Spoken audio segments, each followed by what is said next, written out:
मुंबईसह ठाणे पालघरमध्ये आज पावसाचा रेड अलर्ट। गरज असेल तरच घराबाहेर पडा, नागरिकांना आवाहन।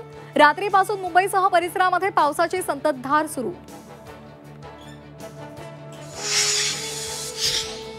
छत्रपती संभाजीनगरमध्ये रात्रीपासून मुसळधार पाऊस। जिल्ह्यातील नद्यांनी धोक्याची पातळी ओलांडली।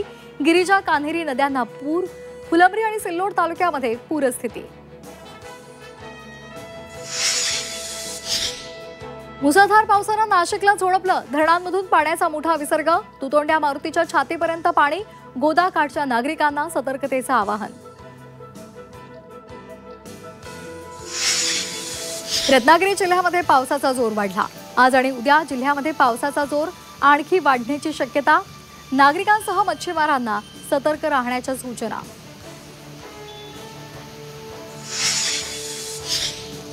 मुलगी राजकीय वारसा होऊ शकते का? फेक ट्रोलिंगच्या करणाऱ्यांच्या प्रश्नाचा अनेक वेळा सामना करावा लागला। झी 24 तासच्या टू द पॉइंट या विशेष मुलाखतीमध्ये पंकजा मुंडेंची खंत।